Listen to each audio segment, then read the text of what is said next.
I have stopped skincare routines, diets. I've stopped workouts. I look like I am exercising daily, and I'm not. There has to be a reason for that. Today, I'm joined by Garry Lineham. Garry is a renowned embodiment expert focusing on fascial maneuvers and the visionary behind Human Garage. I appreciate skepticism, just not negativism. What you're doing now is clearly having a major ripple effect on the world. How do you come across this stuff? I've owned and operated many businesses, had many companies into the tens of millions of dollars. I've worked with billionaires. I've been in different industries. And then one other thing, I was arrested by the federal government. I spent 17 months in solitary confinement and then 27 months in total. It was supermax solitary confinement. And I'd love to understand the story of your time in that solitary confinement. I said, God, if you help me out of this, I'll spend the rest of my life helping people. In this episode, you'll learn how to sync up your body to your mind through simple practices, the transformative power of fasting, and why belief is a crucial factor in healing and life success. I really enjoyed this conversation because Garry's approach challenges conventional wisdom. So I think you'll really enjoy this conversation with Garry Lineham of Human Garage. If you enjoy this episode, please give us a follow and a rating if you're on Spotify, or a like and subscribe on YouTube. We're on a journey to 1,000 subscribers, and every little bit helps.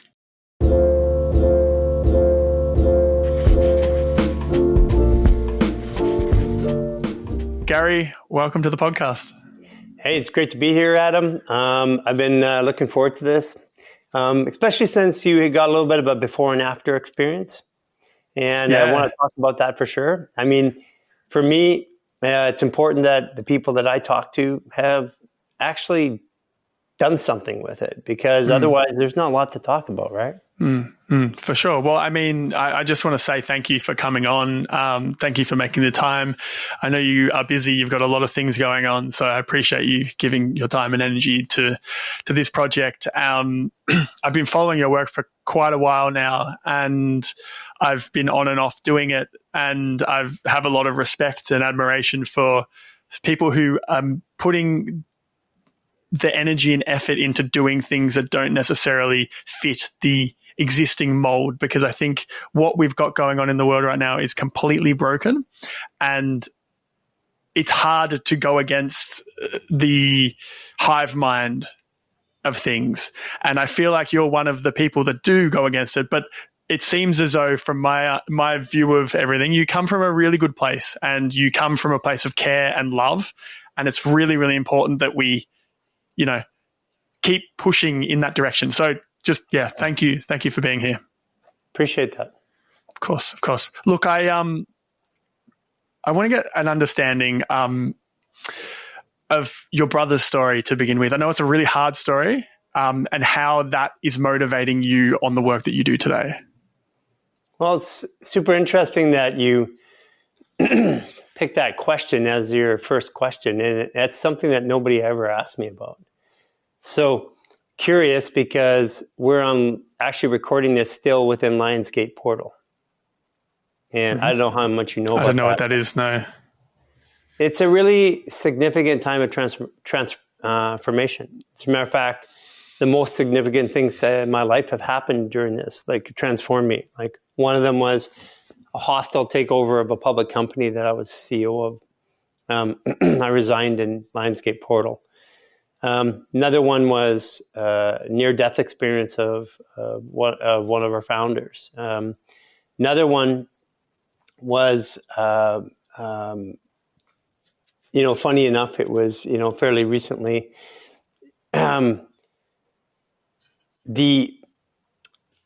This portal, or this time, it has had all these times for me, which. I was arrested by the federal government on August 8th, 2008. So we're still within the portal. The days change every year, but we're in that time zone. So my life transformed during these things, and significantly. And my current version of my life was transformed at that time when I was arrested. And I spent 17 months in solitary confinement, and then 27 months in total in the U.S. federal. And it was supermax solitary confinement, and then the rest of the time was in a camp. But that was even worse, actually, to some degree. In a camp? Yeah. In What does that mean? like a work camp for prison. Oh shit. Yeah, federal system. So that was a radical transformation, because at that time I prayed and said, and I'm not a prayer, but I was in a pretty desperate situation. And I think people seek their God, whatever their God is, when they hit those times. And that was one of those times. So you would have been 35? 34, 35? 40, I think. Okay. 39. Okay. Yeah, 39. So I said, God, if you help me out of this, I'll spend the rest of my life helping people, and to never be in the pain, because it was actually not my condition. It was the pain that I was in that condition. And my brother had raised me. He had, so he's 11 years older than me. He'd raised me with my sister, who's 13 years older. And we both had back pain. Now, he went the traditional route: surgery, medication, painkillers, mood stabilizers, and then committed suicide in 2012, just lost his mind. Jesus. And I went the natural route. And I actually found a first part of a solution right when he committed suicide. So you couldn't give it to him? No, I mean, he was already too far gone past it. Wasn't ready to receive at that point. There's a point where people aren't they're not going to make a change.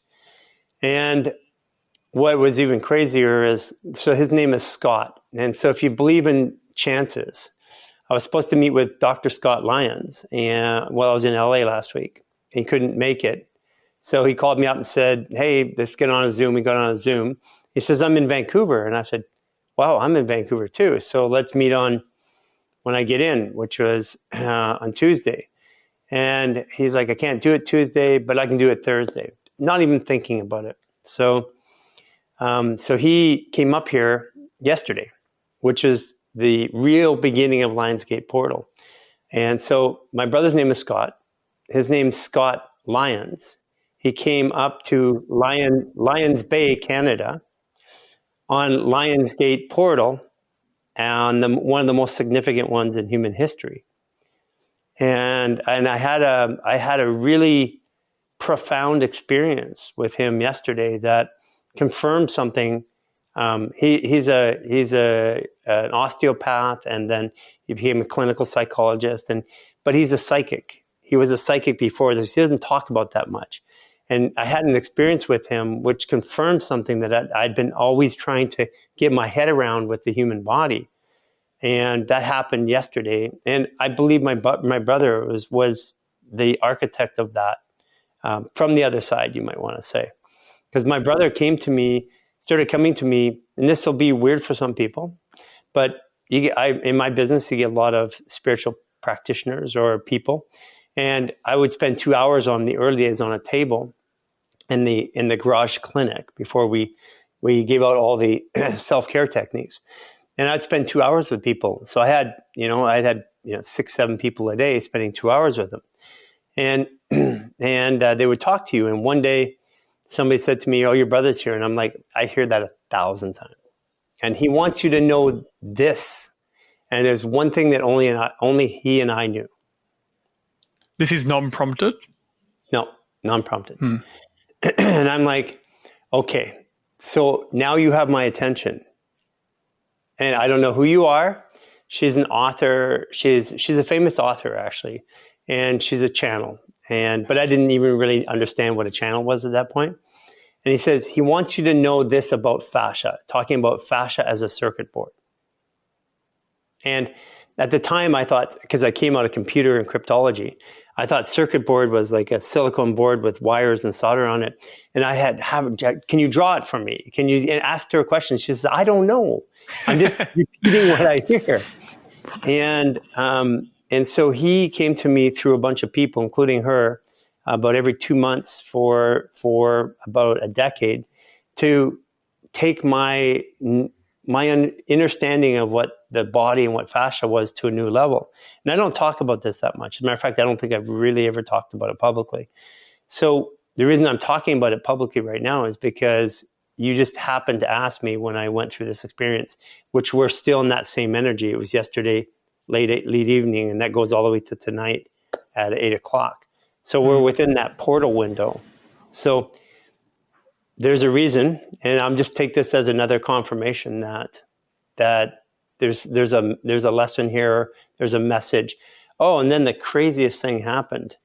At that time, right when I was done, like there's some certain things you can't deny. So right when we were done, I touched my foot on a coaster on the table here, and I don't know if you're gonna be able to see it. I don't think you can see it.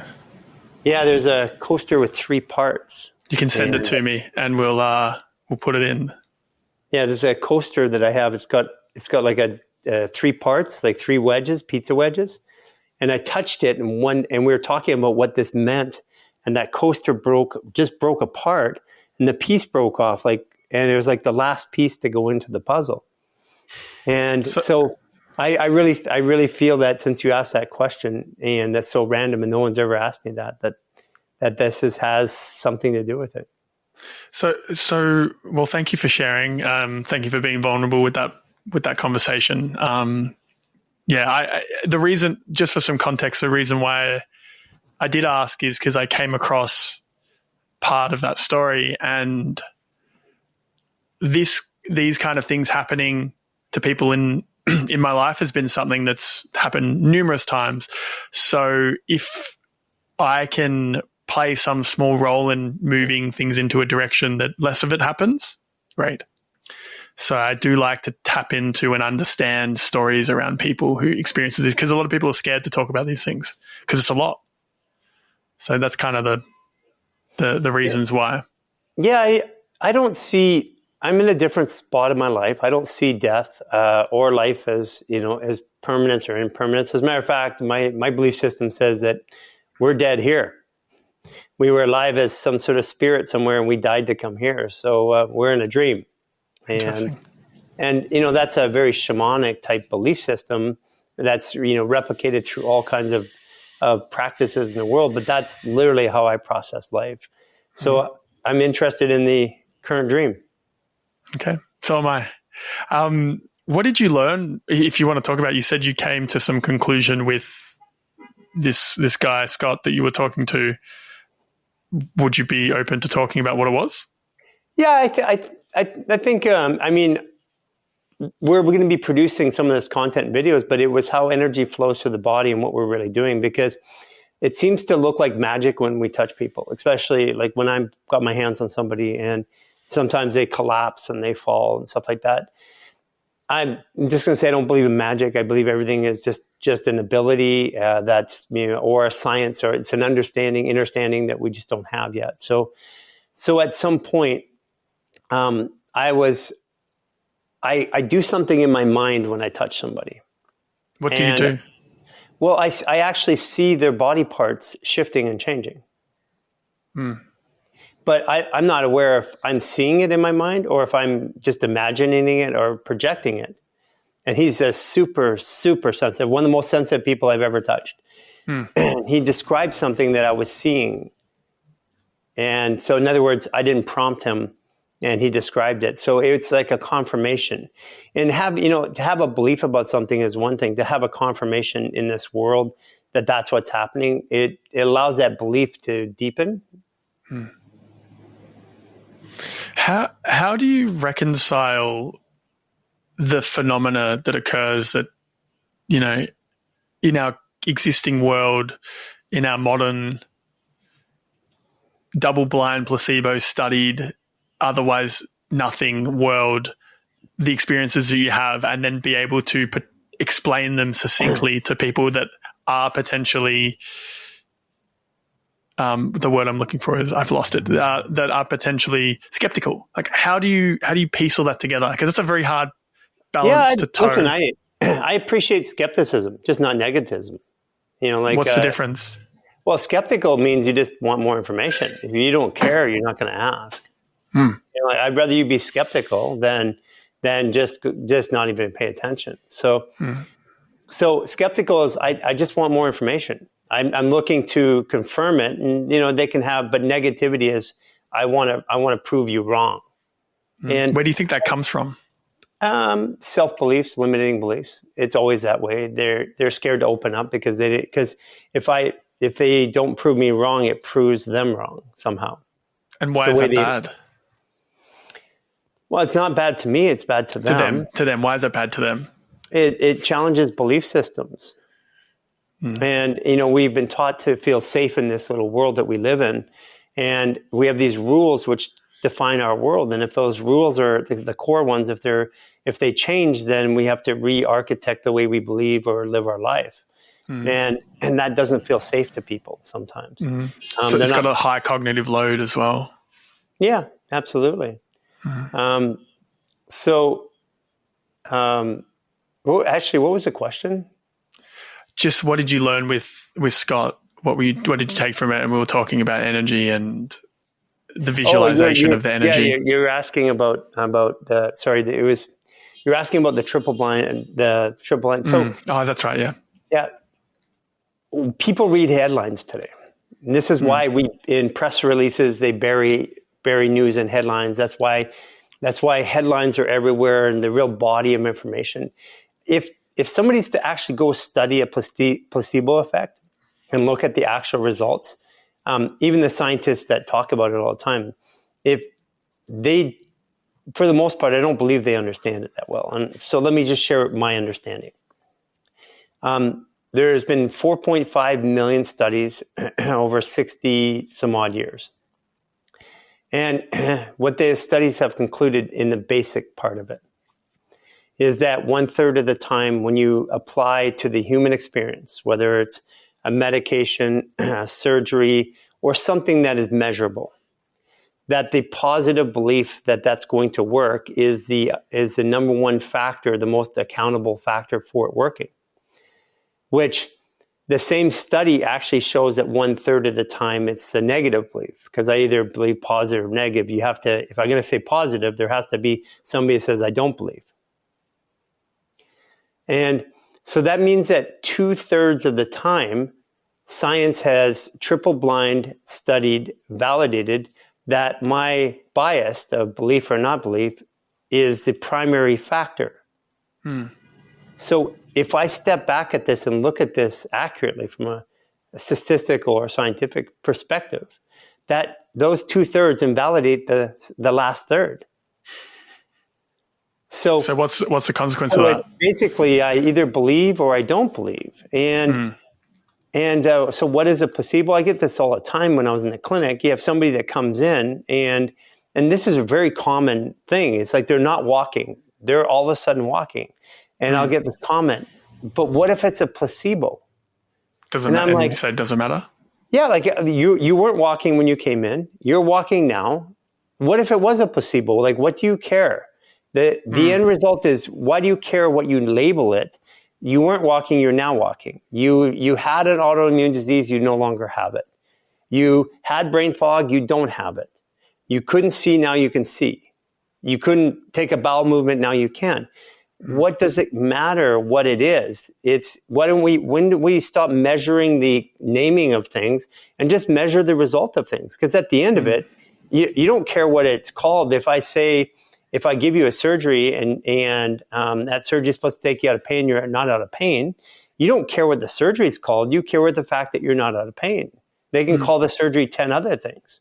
So we have conscripted human beings, especially in the Western world, to believe in the naming of things or the diagnosis of things or the science of something, and we're not measuring the results, because the results often don't match what the science says. And at the end of it, I live with the results, not the science. So people can do what they want. At the end of it is what you live with it. Yeah, that makes sense. And to be honest, when I first started down my journey, I came in as an engineer. I did a double degree in engineering and business. I had a complete rejection of anything esoteric for a very long time. And I said to myself, if I couldn't see it and I couldn't touch it and I couldn't prove it in that format, it doesn't exist. And then the more in touch I got with the world around me, the more in touch I got with myself, the more unexplainable things came. The more unexplainable things came, the more this vision of the world began to crumble. And I thought to myself, maybe there's something in this. But you think about it, that is such a not true, an immature way of looking at the world, but that is the predominant way that we are taught to view the world. And when you grow up, you can't see past what you're taught. If you're taught that another race is a bad, and they're dirty, and they're ugly, and they're mean, then you believe that as a child because you've been conscripted into that belief system. So it's just the way things are, and we're taught that. But the question is, why do you think we're taught that? I don't know. Why do you think we're taught that? Well, if I wanted to control people, I would say that I would tell them to believe something that is completely false and puts them into a position where they can't see outside of their own box, because there are things every day that you can't see and that you can't measure that impact you, like feelings, emotions. Yeah. I mean, and people are dying every day as a result of them. So we have this way of programming our children to believe a certain thing to be true, and that thing is that if you can't see it, you can't touch it, you can't measure it, it's not true. And that's actually, in science itself, that is actually not true. Most of science they can't see, prove, and touch. Yeah. Well, yeah, you're right. It was a very naive way of viewing the world. And oh, by the way, sorry, I need to say, I'm not calling you naive, because that's I understand. I understand. Yeah, no, I understand. It is true. Because there is a lot more to it, and that's where I've gotten to now, and I'm a lot more open and curious about things that potentially in first consideration make me go, huh. But I'll always explore it as far as I can explore it, whatever it is, because there's so much that I don't understand, and the more I know, the less I know. And that really, to be honest, digging into why I was at that point was purely because at a core, partially due to being an engineer and wanting to, put everything into a spreadsheet and have a formula for everything and every interaction in my world. But secondarily, it came from having a very religious mother who pushed that religion onto me intensely and then led me to reject it and everything. You pretty much threw the baby out with the bathwater in that rejection. And the business stuff, the business conversations, the spirituality around business and the mindset stuff, that slowly brought me back into that space again. And now I'm trying to toe the line between the two, and I like it here. It's great. It's a fun place to be. Yeah. I mean, we want to quantify things so that we can reproduce them and explain them. And it's because it's hard to say, I don't know why it works, but it works. And I can tell you that this journey with helping people in their bodies, for a decade, it was, I don't know why it works. It just works. And even today, people always ask me all the time about the human body and about, what I know. And I'll be very open and tell you that I don't know anything. As a matter of fact, the more I learn about my process or this craft, the less I know. Let me put things in perspective again for you, because I think taking a step back and looking at we talk big terms in our society today, especially our kids coming up, without really having a true understanding of what those terms mean. Like, if we were to say scientifically we understood the human body, let's take a look at one of the primary functions of the human body. One of the primary functions of the human body is everything in the human body is driven by a protein. Not protein you eat, but proteins in the cells. And we have between 5 and, on an average, 15,000, and it varies. Okay, so this is just an average, but to make the example here. So we have 50 trillion cells. We're going to average the cells at, let's say, 10,000 per cell. And everything from thinking to blinking to growth to movement to your responses to drugs and food all come from proteins that are acting in those cells. So your whole life is driven by proteins. So we have 10,000 per cell, 50 trillion cells. We have 5 quintillion proteins. Now, if we were to say reasonably from a statistics point of view, scientifically, that we make a statement that we have a lot of science about the human body and we know what the human body is like because we know it scientifically. How many of those proteins should we know to be correct in making that statement? Maybe like 70%, 80%, maybe even 2/3. Well, out of 5 quintillion, we have only identified 100,000. Of those 100,000, we only know what 5,000 of them accurately do. So we know what 5,000 out of 5 quintillion do of the most important mechanism of the human body, and we have no clue even what they are, never mind how they work.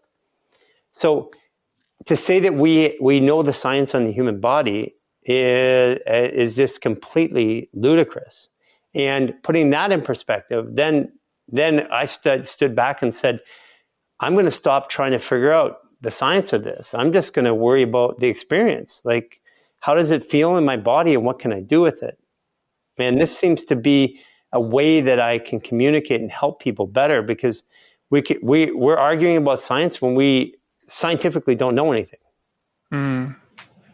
How does that become, how do you not let that become an overwhelming thing that you just do nothing about then? Because I feel like us moving forward as a society is a good thing. And I feel like the frameworks of science help. Well, could your house burn down today, or your apartments in LA, or sorry, in New York? Yeah. Could you walk outside, get hit by a car? Could somebody put cyanide in your salt shaker? Could poisonous gas be released in New York? Could your neighbor shoot a bullet at their partner and it come through your apartment and kill you? There are all kinds of things that we don't put any attention to every day, and we just live our lives. Making them important to us is where the issue is. So how about we just don't make them important? I don't care about the science of the human body. I mean, I'm enjoying it, working with people on the science of it and discovering stuff, but I only really care how that affects how I live my life every day. Okay, that makes sense. Well, look, I want to come up a little bit higher before we dive in a bit further, just to give some more context about you as a human. So the early years of people really shape them in the way they make their decisions and how they operate in the world. I would love to understand the context of your early years. You mentioned that your brother and your sister raised you. Like, I'd love to hear a bit more about that. Yeah, sure. I mean, I was born in Edmonton, Alberta. My mother had 2 children that were 11 and 13 years older than me. They were from her previous husband who passed away. This is in the 60s, and she was from Texas. So as a widow in Texas, you don't get another. In those days, it was pretty tough. So my father was. I was born in Canada. My father and my mother were entrepreneurs. They just weren't around. And my mother left a couple of times with issues with my father. I found out later on in life, like fairly recently, that there was sexual abuse when I was a child. My brother, who raised me, left right away, was really angry at my father. Didn't know why. I mean, I'm starting to put the pieces together now. And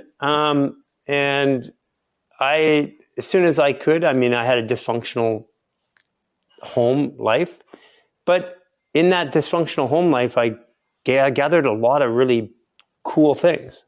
Like I liked my father, and also my mother. I learned a lot of things from them, but I was self-sufficient. And when I at what age? I mean, at a young age. My mom left when I was permanently when I was 12.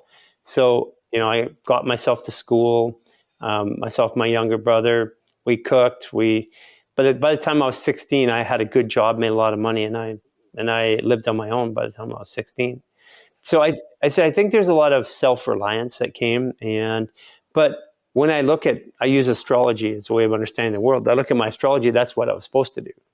That's what made me into who I am today. So I was an entrepreneur from a young age. I've owned and operated many businesses, had many companies into the tens of millions of dollars, and I've sat on the boards of public companies. I've worked with billionaires. I've been in different industries. I've been in retail. I've been in manufacturing. I've been in mining. I've been in technology. I've been in healthcare. So I've had a really broad experience, which also gives me the ability to talk to people and develop relationships, because I have an understanding or a way of communicating to them.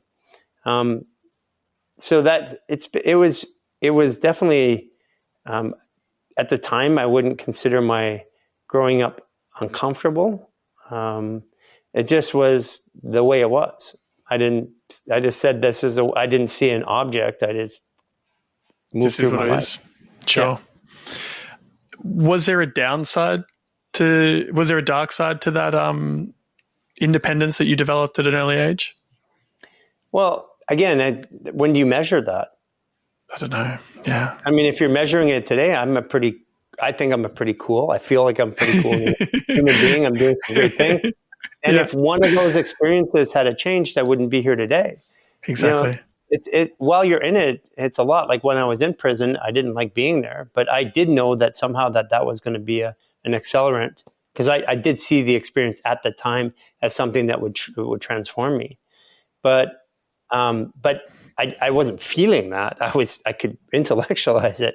I felt it sucked. I felt horrible. Yeah, I felt scared and horrible and alone. But yeah, I wouldn't trade anything. And the other part too is I don't blame my parents for any of the abuse that happened. I don't blame my situation. I don't blame where I lived or what happened. I learned a lesson a long time ago that if I take responsibility for me and I don't blame anybody else for anything, then I have the ability to control and transform my experience. But if I say that I'm this way because somebody did something to me, then I am constantly beholden to that person because of what they did or what they are doing. And that's just a way of dealing with it. I actually met somebody on this last trip to LA, the most tortured and abused man I'd ever met, who was positive. And I thought I had a pretty rough story, and his made mine look like a Sunday school cakewalk. And what was interesting is that was his attitude. He had people that tortured him. His mom literally multiple times tried to kill him verbally and physically cracked his skull. And he says, I just knew it wasn't me, it was her. And I didn't want her, she had her experience. And this is a guy who was at 7, 8 years old being murdered by his mom. And he processed it that way. And it put things in perspective for me again, because I also looked at it and said, hey, I have this evolved perspective, but there are people that have gone through even much worse things from me that have this perspective. I just hadn't met anybody at that point. I think the evolution comes from the pain and the challenges and the trauma. There's the comment you made about having internalizing what's happening to you is something you need to figure out, because the moment you externalize everything, you lose any ability to make any changes, as you said. I think that's a really important point that I'm noticing. And I think it's also a challenge in the world right now, where a lot of people do externalize everything going on in their life, and it leaves them in a state of frustration and unable to make any decisions. They can't do anything, because you can yell as long as you want to yell, but it's not going to change a thing. Well, your whole generation is doing that right now. Yeah, it's not useful. You make me feel this way. I feel threatened by you. I feel hurt by you. I am off. I'm dysregulated because of something that you or something else happened. That is literally what's happening in the world today. And again, that's from programming. That didn't come from my generation who programmed you, because our generation didn't generally think like that. That wasn't the experience of your grandfather and your great grandfather and your parents. That was an experience of the system that you grew up in that taught you that, which is predominantly the education system.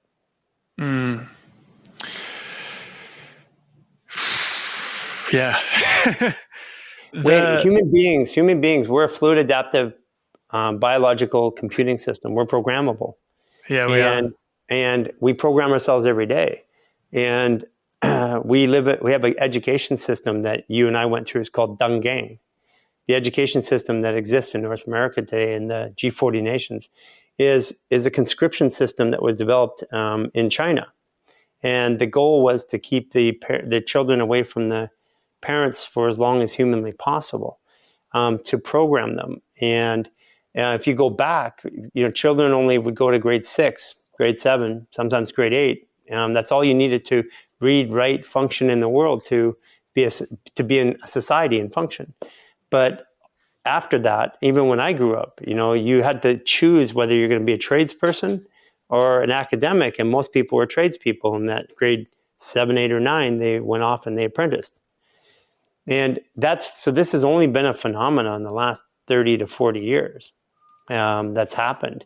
And in that phenomena, we have taken those people that used to go back and work somewhere at a trade or work in a career or even get married and have kids, they were highly connected to the family unit. Well, we now have a whole generation worldwide that have been pulled away from the family unit. So that's a programming of our education system, which is now under fire.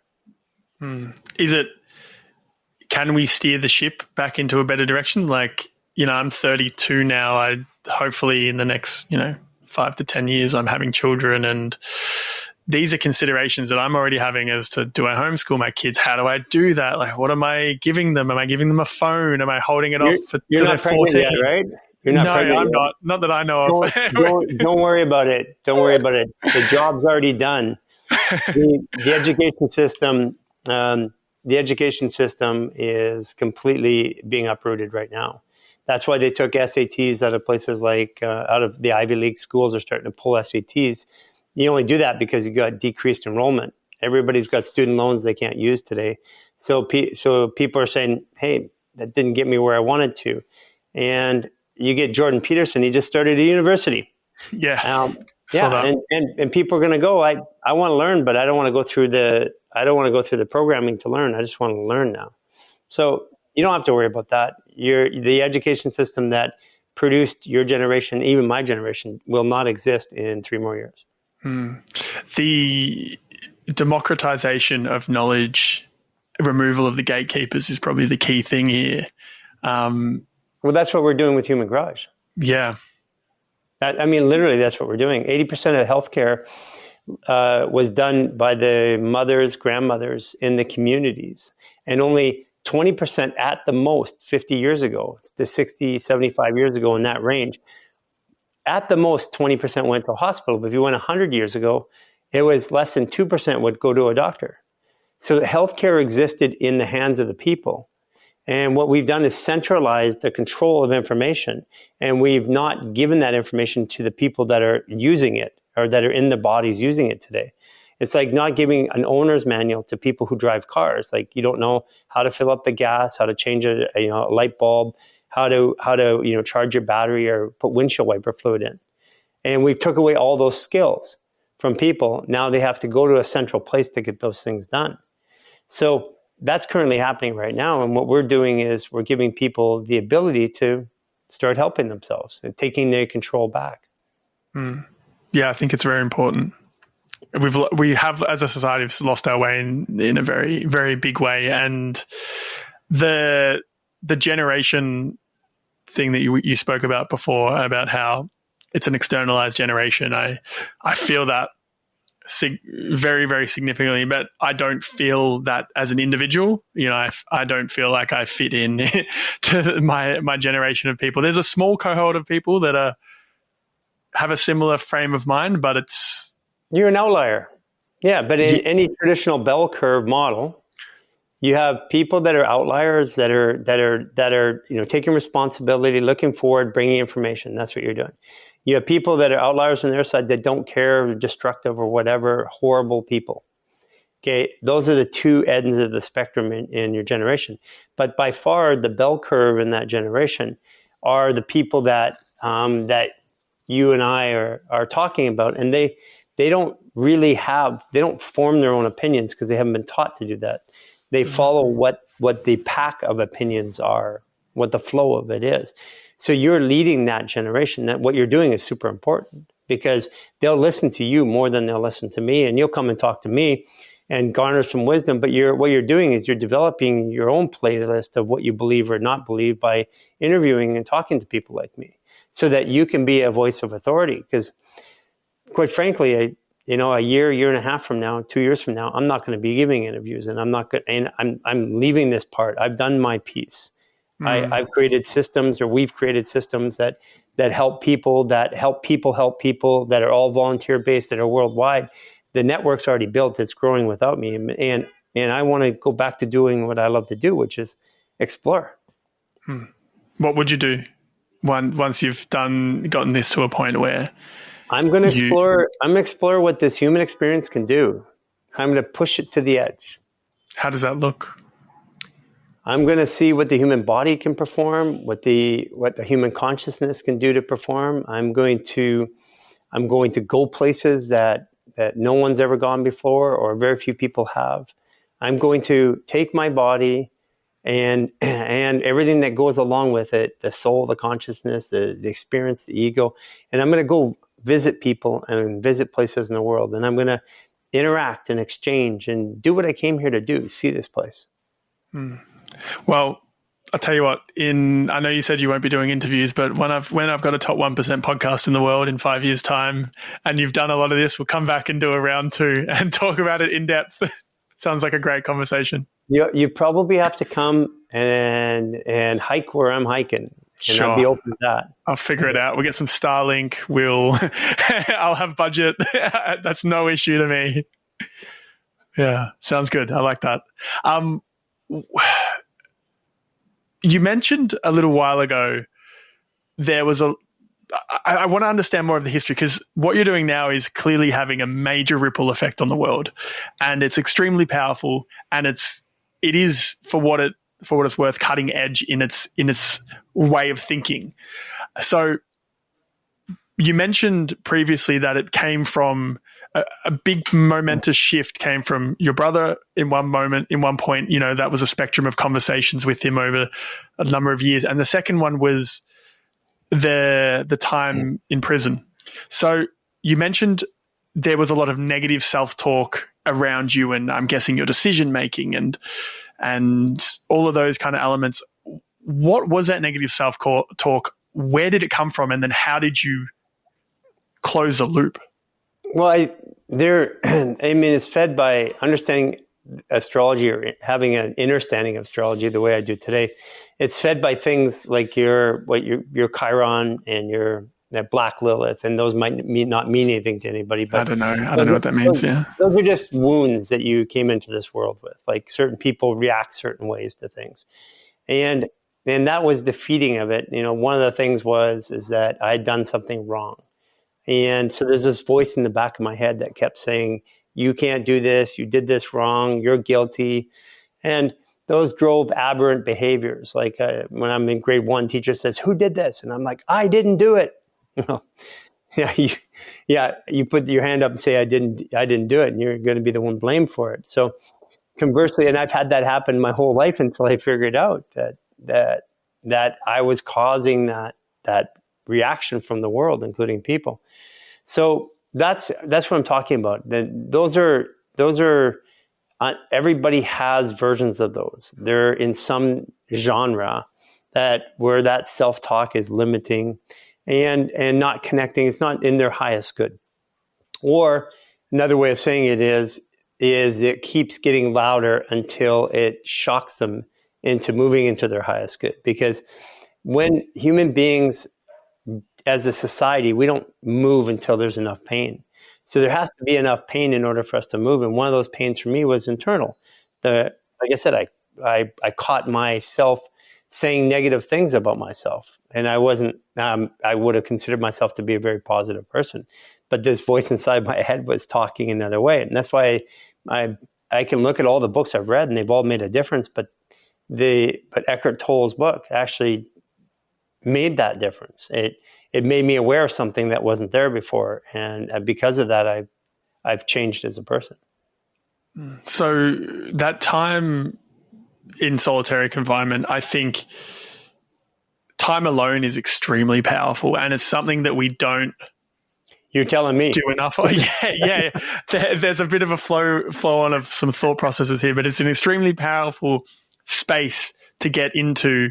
I did a podcast with a guy called Traver who spent 28 days in a dark retreat, and he spoke about how it was one of the most fundamentally shifting things that he did, and it broke him. He was like, I'm going to die after day 10 or something, and he stayed for another 18 days. So I'd love to understand the story of your time in that solitary confinement, and whether there's what you could do to potentially garner the positive elements of something like that without being forced into a situation like that. Like, could you do that voluntarily in a healthier way? Yeah, I mean, your friend did it. 28 days of restriction. 28 is the number. That's a moon cycle. It's a human habituation cycle. That's why rehabs are 28 days. So, I mean, that's our foundation of our programs, which are all free of charge, is the 28-day reset, which sounds super simple to do. But the first time I did it, I failed. Day 22, because it's easy to quit something when you don't have to do it. How long are you committing for the 28 days? 28, 30 minutes a day, 40 minutes a day. You know, it's not huge, but it definitely is not the commitment of time. There's other things that I commit to that are way more than 30 minutes in a day. It's what it brings up in you, and that's really what you're asking is you want the transformative experience. Well, we fasted for 44 days, the three of us, and I went 14 days in the first part of that fast. Jason and Cynthia went 10 days without water, so I did 14 dry, and then 44 days fasting. And then I continued to do that for the course of a couple of years to learn more about the experience.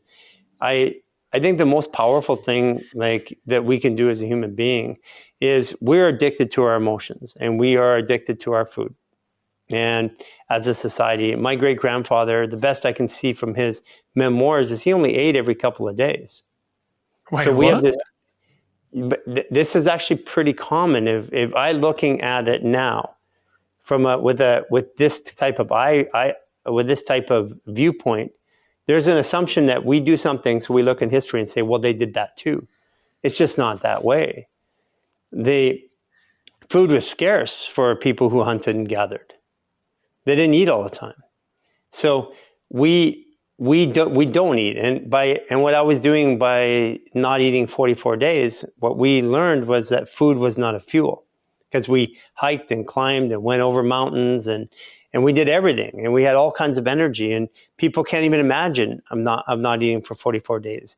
You want to have a religious experience, it's don't eat for 44 days. I get the going dark, and that's powerful, and I can only imagine what his experience was, but don't eat for 44 days. That's the single largest fear of mankind is to not have food, not to be able to sustain themselves.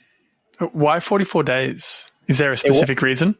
No, as a matter of fact, we didn't even choose. I was just detoxing, and I hadn't eaten for 3 days or drank water, and I felt good at the end of it. And I'm like, I'm going to see how far this goes. And then Jason and Cynthia are like, well, we'll fast with you. Because we were talking about it. And so we got up every day and are we still going to fast? Yeah, we got energy. Let's keep trying. What do we got to lose? And you're just doing normal work? You're just working normal days, just doing normal things? Well, what happened was we actually started to accelerate our work, because what happens if you... What's to do? Yeah, you spend 8 hours a day cooking, getting food, acquiring food, cooking food, eating food, cleaning up from food. Then you spend another 2 to 3 hours a day cleaning up your personal care because of food. Like, you don't take a bowel movement. You don't sweat. You virtually don't urinate. So all of a sudden, the clothes you're not washing. We're not, instead of three bags,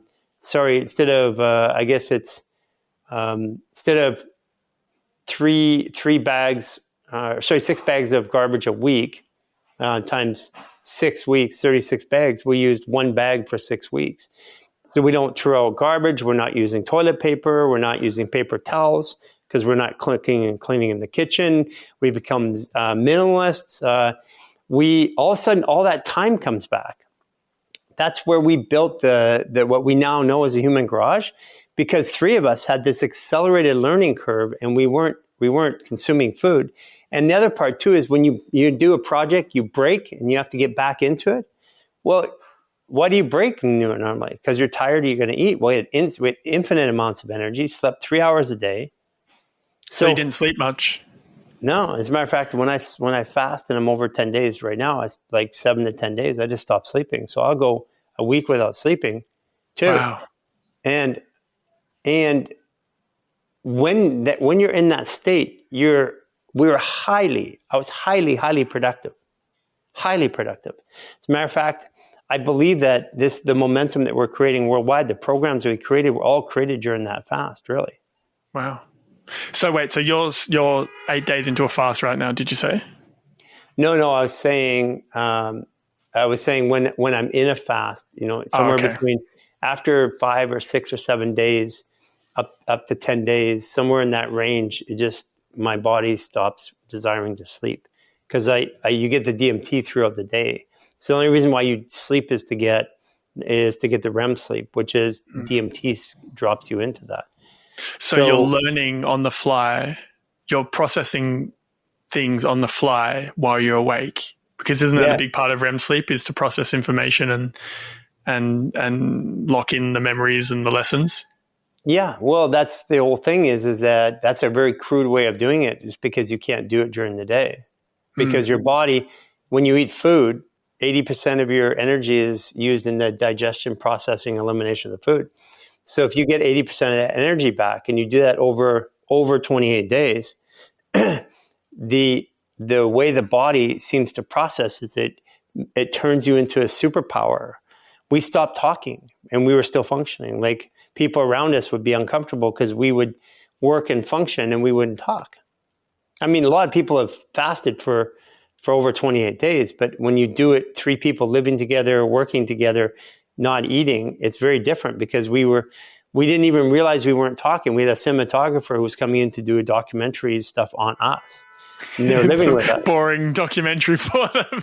Well, that was the funny part. He said to us after the 3rd day, he goes, "Hey, I just want to say something. It's really uncomfortable. You guys haven't said anything in 3 days." And I'm like, "What do you mean we haven't said anything? We're working, we're doing all this stuff." And we realized that the only reason why I speak to you, is because we don't understand each other. But if we understand each other, and we're working on something, it's just communication. So we communicated differently at a higher level. The architecture of our life changed. We had all this time back. And there's just way more to this world than what we were taught. And one of the things, human beings have not grown up with 3 meals a day. That is not, that there's no basis in science for that anywhere. The fasting thing is very interesting to me. The most I've done is, I think, 40 hours, and I've dropped off a lot of these things recently as I just moved to the city. I'm starting to slowly get back into the positive routines that I had, back in Australia. But there's an interesting story that has been etched into my brain around this. A guy that worked for my dad in his engineering firm told me one day, he said, I don't know if I didn't, like, a part of me didn't believe him, but I also believe him. He said he wouldn't tell me details, but he's like, I had a chronic illness that I had for 10 years. And then he said, I came across this little book that he doesn't know the name of, that little old, probably 100, 200-year-old book, something really strange, that basically laid out this process to heal this chronic disease that he had. And it consisted of 40 days of fasting. And he did it, and it went away. Yeah, so that's actually been proven in U.S. court. Dr. Sebi, S-E-B-I, proved that he could cure diseases, and he cured, I think it's like over 200 diseases. Yeah, and he proved it in U.S. Supreme Court. And he mysteriously died after 17 years, and he won his case. Now, it's not an opinion. He could tell you by which day of the fast, which diseases would go away. And he had documented it using the scientific method to the point that it was irrefutable, and that he won the court case where the FDA and the medical board sued him. Yeah. So I mean, there's more to the story, but remember that people, they don't even read past the headlines. So think about it this way. When you're in a fasted state, your body produces stem cells. People are paying hundreds of thousands of dollars now for stem cells to heal them. Those stem cells are produced by your own body naturally when you're at the minimum after the third day, but before that, technically, that when you don't have food. So basically what you're saying is when your body doesn't have food, it produces cells that heal the body. And the question I ask practitioners when we talk about fasting all the time is, what cell in the body can a stem cell not become? Can it become a skin cell? Yes. A muscle cell? Yes. Can it become a sperm? Yes. An egg? Yes. Can it become a gland? Yes. An olfactory nerve cell? Yes. So a stem cell can become any cell in the body that the body needs, including repair of muscle. So the question is, why do we not gain muscle? I look like I work out. I look like I am exercising daily, and I'm not. There has to be a reason for that. I mean, I grew up in a world where I went to the gym.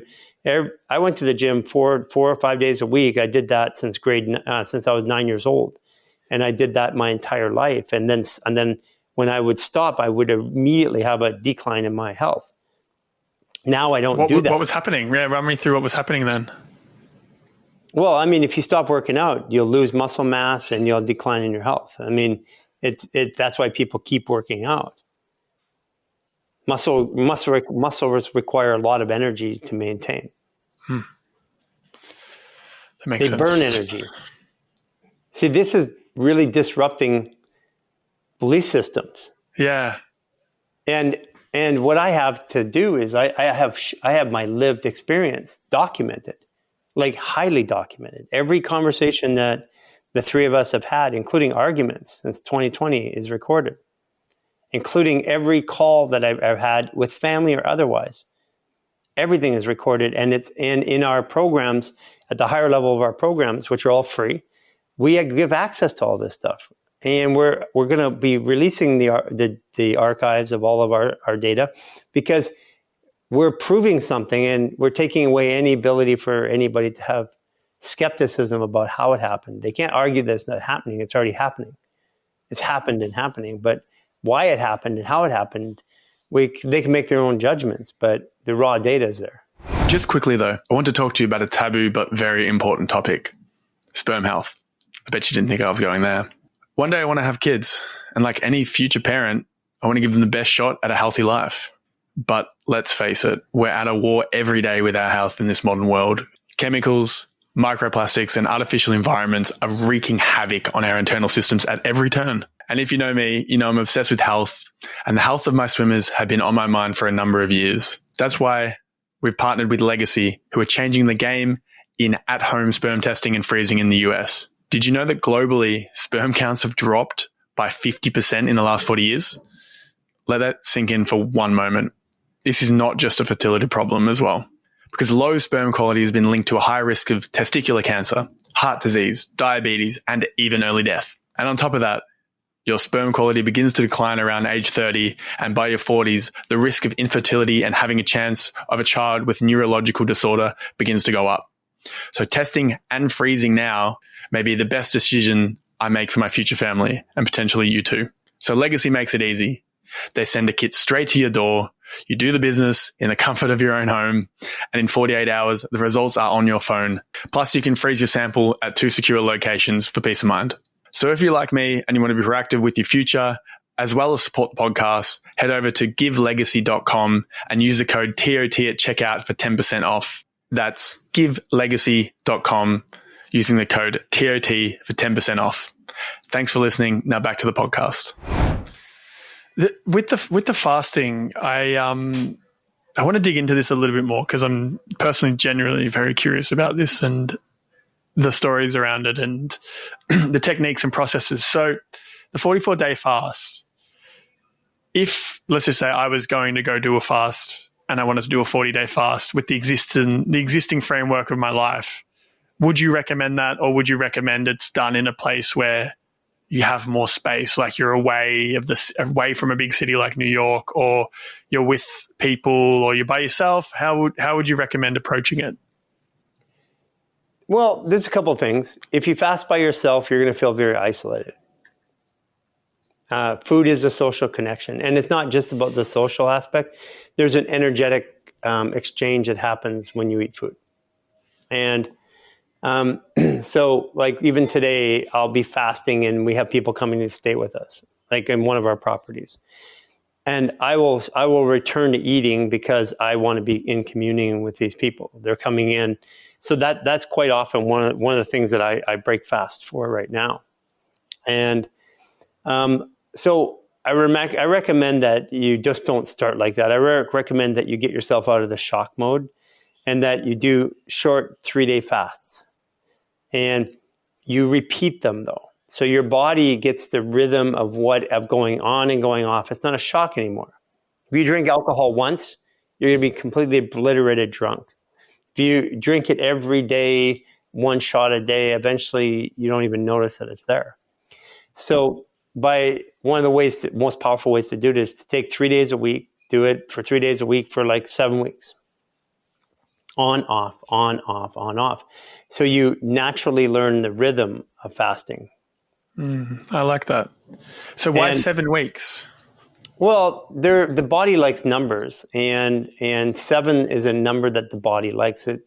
There's 3, 6, 9, and 12, which the body seems to like, and then 7. Those are the commensurate, the blocks of 3 and then 7. And that's why a lot of our lives are structured around that. But number one, it takes 3 blocks of 7 days to create a habit, 21 days. 21 is 2 plus 1 is 3. So the body reduces everything down into these understanding blocks.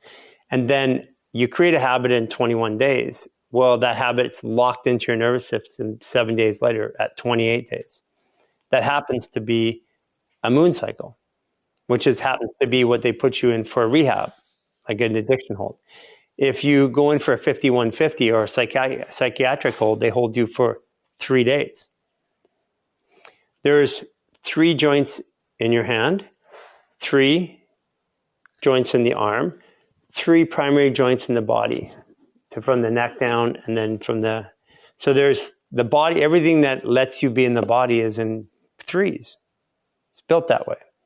Everything that moves you forward in the body is made out of 2s. 2 feet, 2 knees, 2 hips, 2 shoulders, 2 hands, 2 eyes, 2 ears, nose. So everything that moves you is in 2s. Except for your mouth. But everything that directs the movement is in 1. Your mouth with 2 sides. You get palate, 2 sides. Your brain, 1 with 2 sides. Your liver is 1 unit with 2 sides. Bladder, 1 with 2 sides. So the mechanisms, the organs, and the mechanisms that move you are 1 with 2 sides. Everything that moves you is 2 sides, 2 kidneys as example. And then everything that lets you be in this world is in 3s. Well, I think that's really interesting. As as somebody who looks at patterns. You have 680 muscles in your body. Half of them are in your neck and head. And those are soft for all the connections between your fascia, the intelligence of your fascia, which we know is highly intelligent. And then you have 226 bones in your body, and half of them are in your feet and hands. So half the bones are in your feet or hands, and half the muscles are in your neck and head. Isn't that an interesting correlation of data? And when I started stepping out and looking at the patterns in the body and observing the patterns, then I could start to make sense of them. And again, I've made assumptions, or I've made stories as to why these things exist. And that's just my way of describing the world, so I can share it with you. But I'm completely open to the fact that I don't know anything about the human body or the human experience. I can tell you how I'm operating with it right now and how you can help yourself.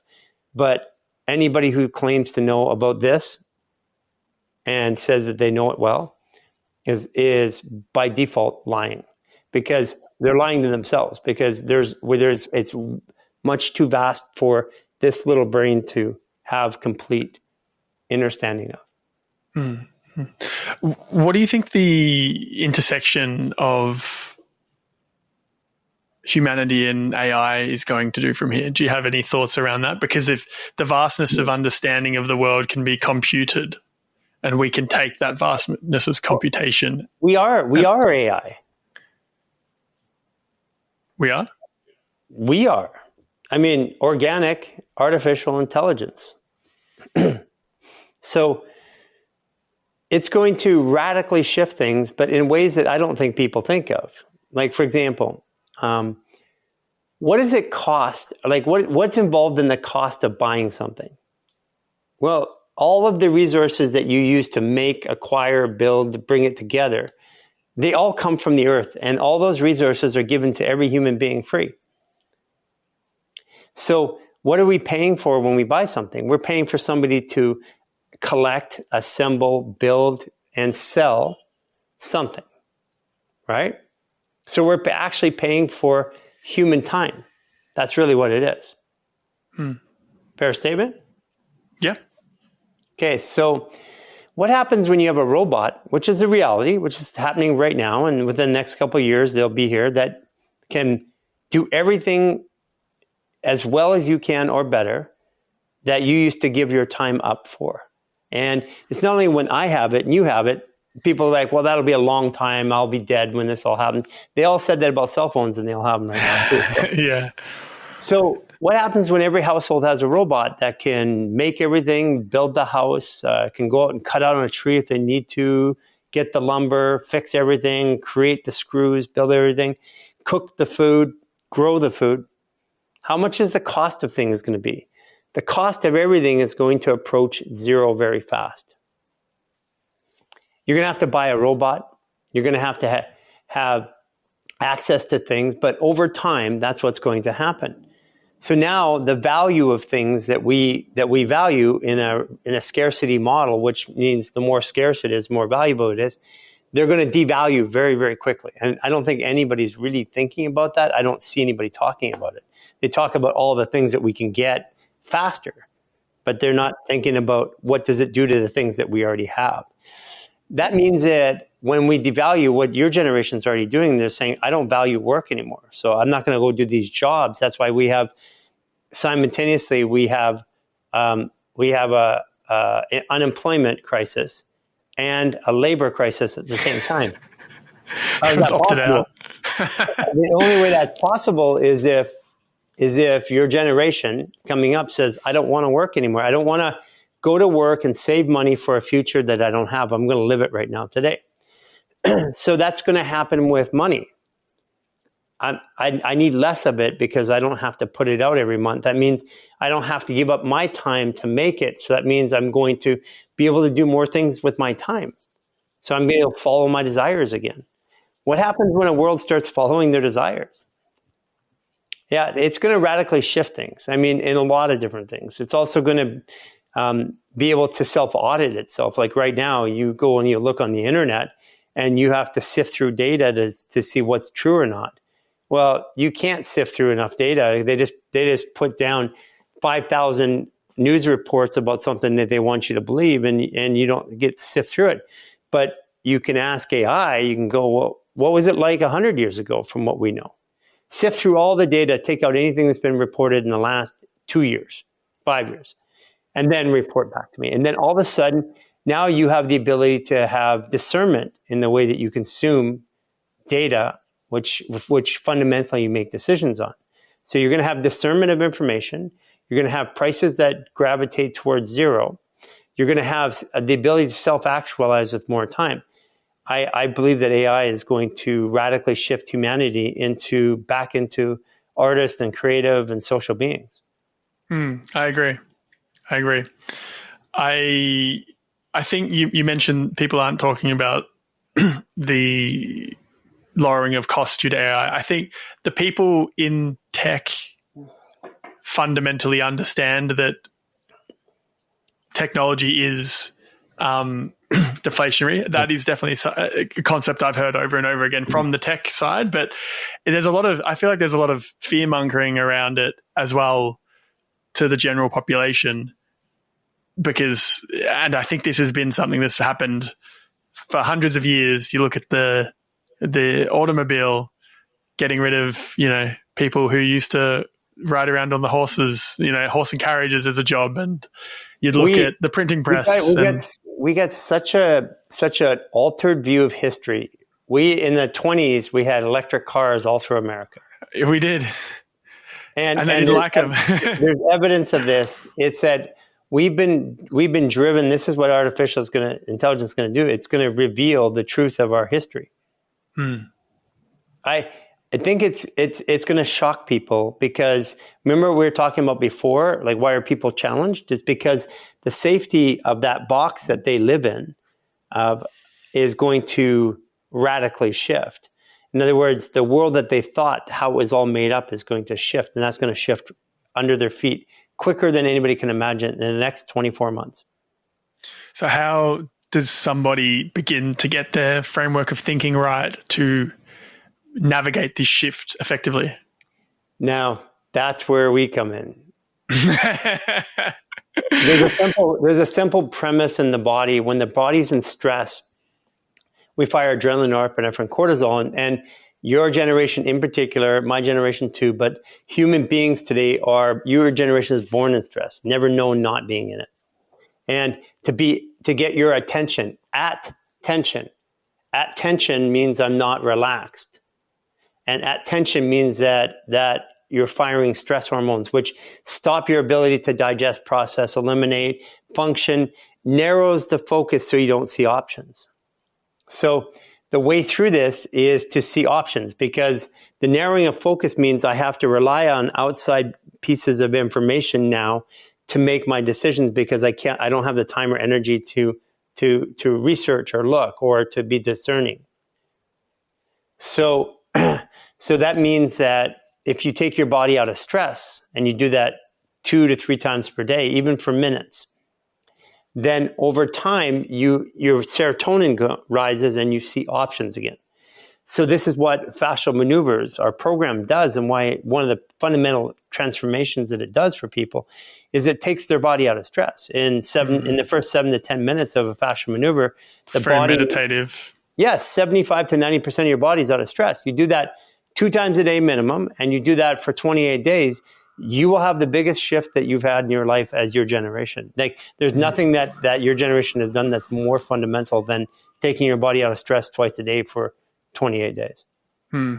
Well, there's not related to fascial maneuvers, but I don't remember which meditation technique it is, maybe Vedic or one of them, but it's 20 minutes a day, twice a day. So that comes up again. Doesn't take the body out of stress. It takes your mind out of stress.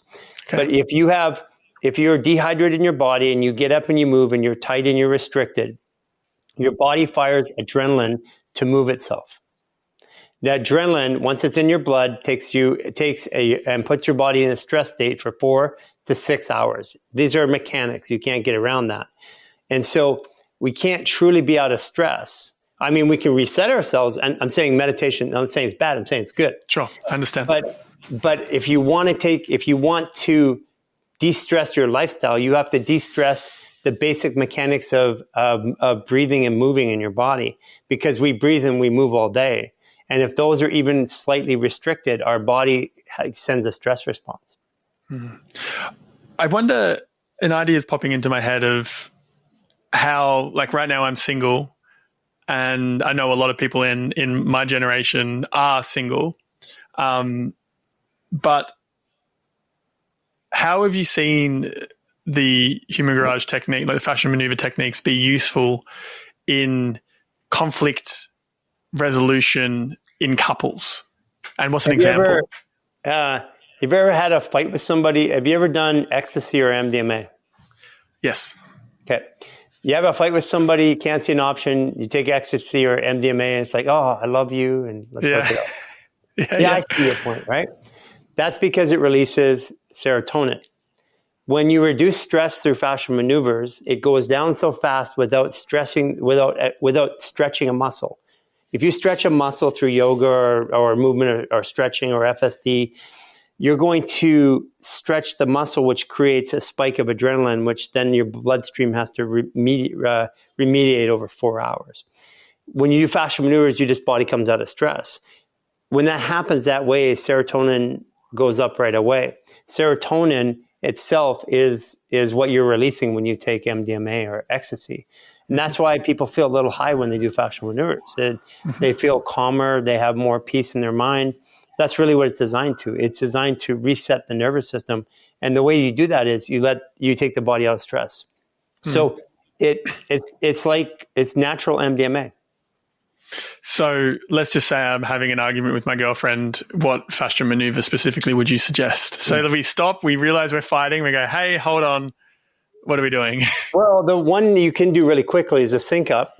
That resets you just like we reset when we started. That's quick. If you need something deeper, you do the organ reset. It takes 10 minutes or less. Yeah, if you do it together, then you're not only resetting yourself, you're bonding with the frequency of your partner. So maybe you do the six breath reset, and then you do the organ reset. Yeah, and you do it together. Do it together. Do the same one and stare at each other in the eyes. There's no you will not have an argument after that, I promise you. I love it. There's one little thing that I wanted to touch on in the fast that we didn't mention before we move on, which was, how did you break the fast after the 44 days? Like, what is the process of breaking the fast? Because I've heard there's challenges and it's quite a dangerous period. I don't know too much more than that. Let's take the word danger out. I mean, we did a couple things. Number one is that we broke it with bone broth, but I didn't. Are you vegetarian or anything? I'm plant-based today, but I went back and fasted again right away and broke it with plant. And there's a reason why. It's how your body builds information and how to adapt to the environment. Because when you go over 28 days without eating, you lose a memory of food. Your body, like I literally say, I know I like that. I have no memory of what it tastes like. Like taste is a memory that's emotional. It's not a logical thing. So, but what happened is that because we're still isolated out here in Lions Bay, where we are here in Canada, and we would go out. If we went out somewhere, we would take like one appetizer, and the three of us would eat an appetizer. And we would do that. That lasted for probably over a month, where that would be, we would have that and then one other thing. So the three of us would eat what you would be like 2 appetizers throughout a course of a day. So we still weren't eating a lot. And then as we started eating with other people, we started eating faster and more. So there's a lot of different ways to break a fast. My method is, and the way I do it today, is raw juice, raw vegetable juice, smoothie, or what like kind of smoothie? Just fruit, but it's got mass in it. It's not juice. And then soup, and I do that over 2 days or 3 days, and that's the way I do it today. And I found that I learned something from Wade Lightheart at Biooptimizers, was that we cooked food later on in the evolution of human beings. So there's a sequence to the way our nervous systems were programmed. And I found when I follow that sequence, my body responds better. If I go right to a cooked product right after the fast, and again, this is my own experience, and I haven't studied this in any other detail other than self-experimentation, and I'm a really good student of what my body, how it functions and acts. So I'm sharing that with people, but I believe that's based on his theories that he's written in his books.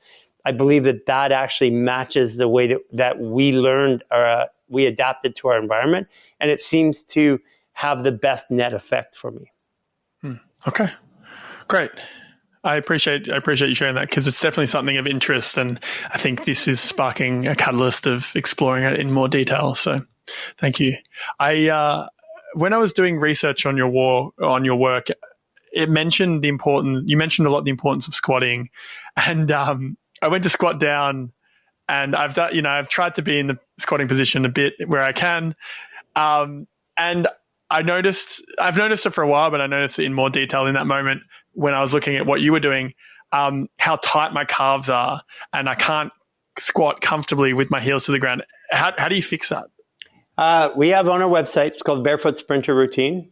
And there's a couple movements. One, we pull the shin, move the foot around, pull the calf, move it around, twist here, move it around. Those will help you, and by loosening those up and then squatting.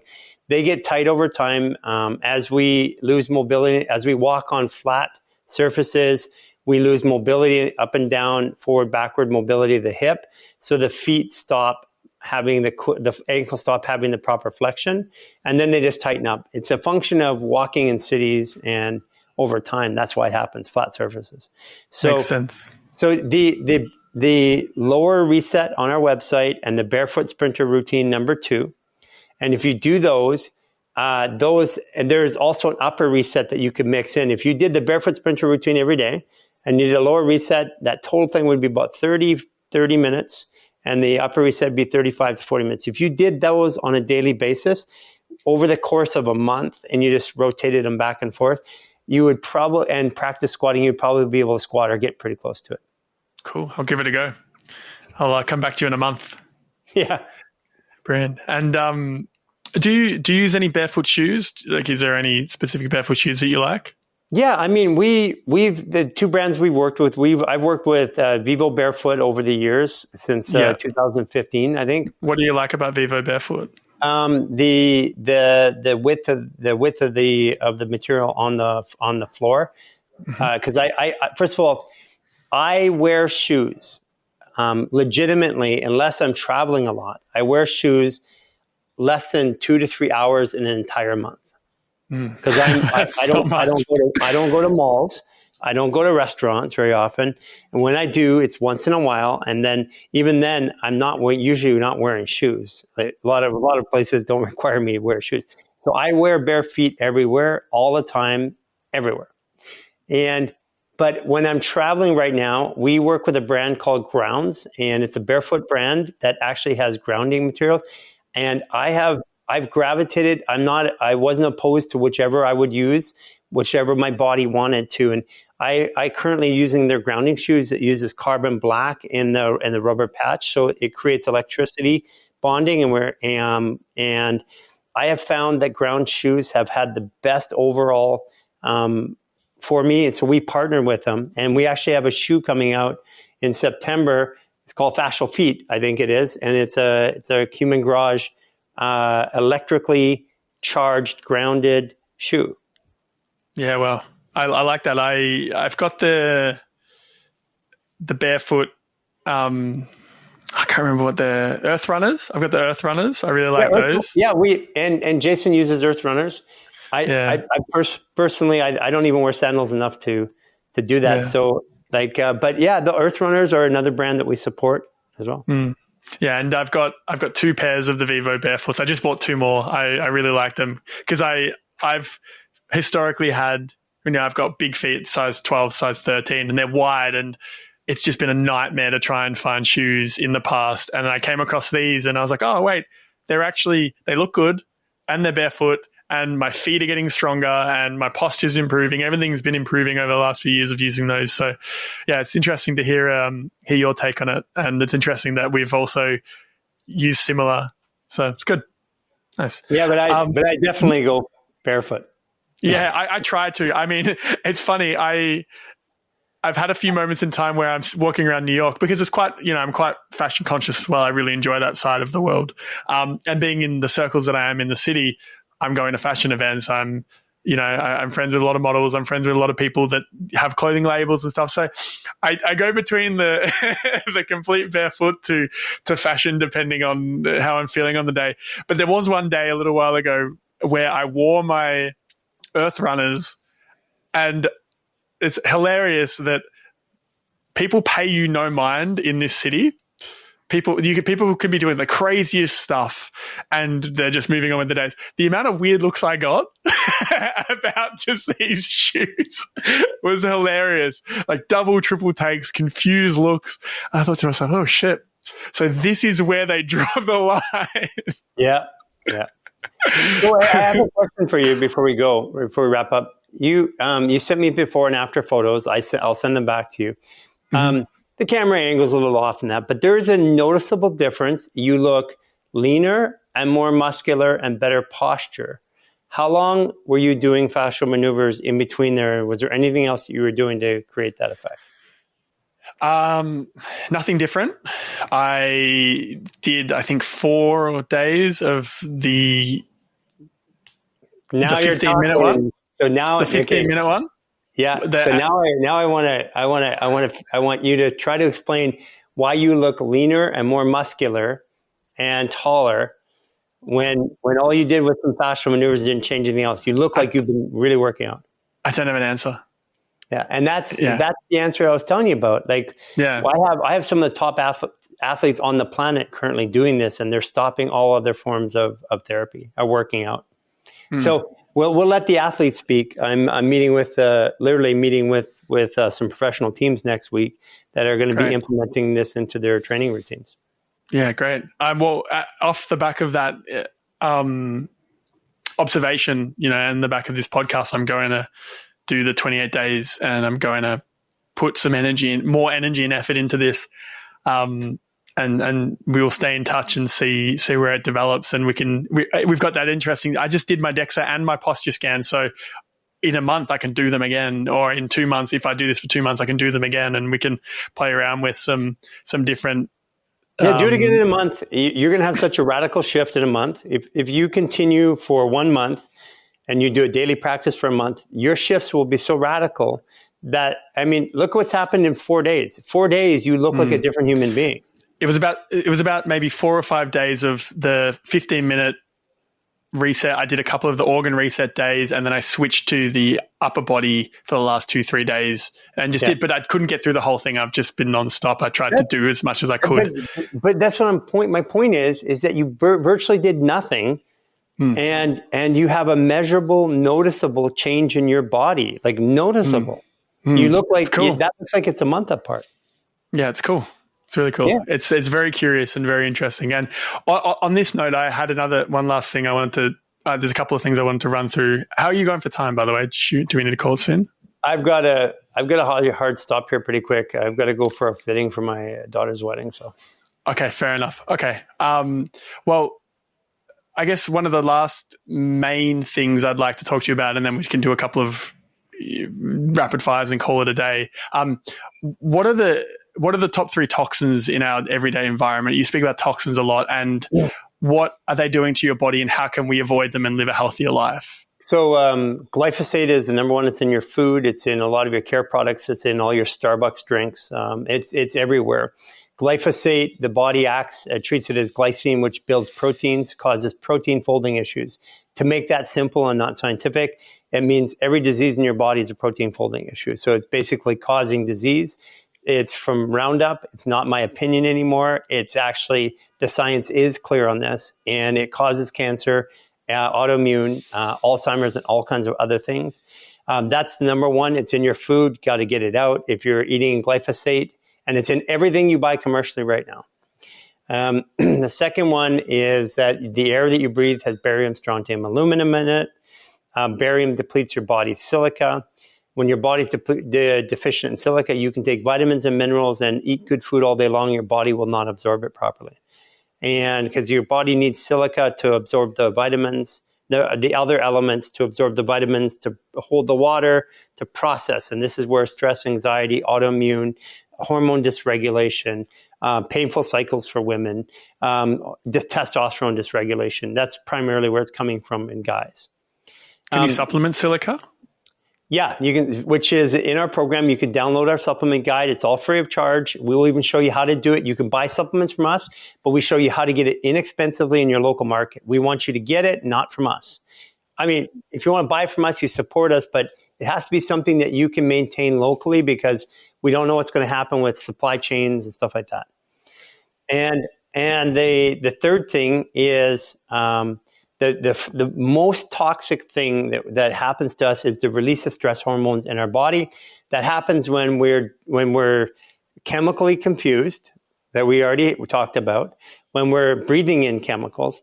And those are the precursors, but what that causes is it causes a contraction in our nervous system, so the movement becomes stressful.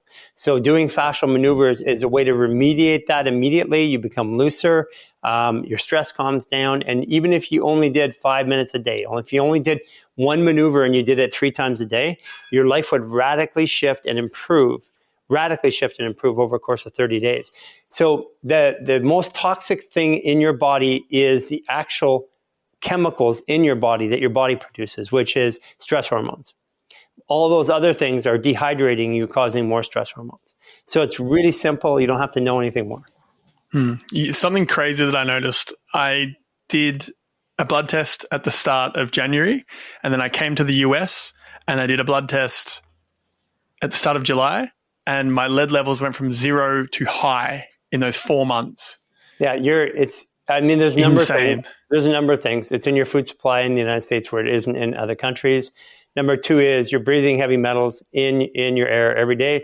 The way that you can get rid of that is to follow our supplement guide. You don't have to take everything. Take the silica and Irish sea moss. Take those are the 2 simplest forms, and you get silica through diatomaceous earth. A $20 bag will last you for 2 years. And you take those things, you ingest them on a regular basis. You can bath them. There's other ways to increase your consumption. But that and moving your through fascial maneuvers will allow your body to process the heavy metals and the stress. I'll come back to you. I'll do another thing in 3 months. I'll do this and come back with the next blood test and see what happens on it as well. So I'm conscious of your time. I've got a couple more questions and then we'll call it if that works out for you. Is that okay? Yeah. What's the biggest thing you've changed your mind on in the last 2 years? I used to think that the world, all these things that are being done to us that are obviously harmful to us, that the world's very aware of, I used to think that they're all being done to us. I've shifted that belief to say they're being done for us. I don't believe that maybe necessarily the people are all good, but if the pain of staying the same is not greater than the pain of change, society doesn't change. And right now, every disease, every dysfunction in the history of mankind is at its peak, which means that we're going to change. And we do need to change. We have to change. And that wouldn't happen if everything was status quo. If we weren't having all these issues that are going on, whether they're fights or interpersonal or health issues. So that's probably the single largest shift. And the other one is I personally believe right now that every disease, every dysfunction in the body is driven by emotions. Now, I believe that emotions were a contributor to it, but the way I process and look at it, even scientifically today, I can have a conversation with any scientist or doctor and get down to the fact that even their dysregulated gene pool or their gene expression is caused because of stress, and the greatest stressor on the human body is dysregulated emotions. So basically, I'm saying that all diseases are emotional, and even if they're genetic, because you take away the stress, the emotions change, and the diseases change over time. So those are the 2 biggest shifts over the last 2 years. Okay, and then I'm guessing that when you take away the stress, you take away the toxicity of the internal environment, and therefore the diseases have less opportunity to proliferate. Yeah, you provide more capacity for your body to adapt. There, at one point, we could adapt to all this stuff, but as a society, we no longer can adapt because the stressors have been there so long. So, and there's more. We become more adaptive. That's it. And I believe that the human body, I've always believed this, the human body is a fluid adaptive biological computer that self-corrects. In other words, heals. So we heal everything in our body ourselves. It just needs a condition. We can take our liver, cut it in half. If it's necrotic, it'll grow a new liver. So why doesn't it grow a gallbladder? Why doesn't it grow a small intestine? Like, why does the body not regenerate everything if it can regenerate some things? So there means that the body has the capacity, and I'm currently working with a bunch of scientists and doctors because I'm regrowing some teeth. And there's a drug that does it now. There's a frequency device that was patented in 2006 out of University of Alberta that regrows teeth. So that means that if a drug and a device can do it, that means your body is actually doing it. Those are stimulating something in your body to do it. So I'm open to the exploration of what the body can do without the drugs and the devices. So I'm looking at the fact that our bodies and our lives will be much different than they currently are today. And I'm excited about pioneering what that looks like. I'm excited to talk to you in 5 years at the top of Mount Kilimanjaro about all the things you find. Nice. What's the kindest thing anyone's ever done for you? For me, it's to show loving to themselves. And when somebody shows true loving and genuine care to themselves, they no longer require anything from me. And then everything I do is a contribution, not filling a deficit. Okay. Nice. And if you could recommend a book or an experience for somebody to read or do. Experience. I do not recommend books anymore. I recommend experiences. What would it be to have the most impact in someone's life? Go through a 45-minute fascial maneuver experience. Because once we know that even in your brain, once you've triggered that response that wakes up in the midbrain when you do fascial maneuvers, which we don't know what it is, that it changes your life forever. That's the one thing I recommend. That's the experience. Okay. And if you could know the absolute truth to one question, what would it be? I don't have a question anymore. Okay. Garry, is there anything that you're excited about at the moment that you'd like to let the listeners in on? I think we're going to figure out what causes levitation. And Really? And I have some pretty cool scientists working on it. So sounds fun. I'm keen to see it all develop. Where can people? It's cobalt and helium in the system, and you can look at Terrence Howard's model, of frequency and molecular structure to understand it in a new way. But cobalt is the center of the current periodic table, and when you elevate that and wrap it, I think we're going to have something fun kind of out of that. How do you come across this stuff? I've been studying my whole life, looking for answers. So, okay. And where can people find you if they're interested?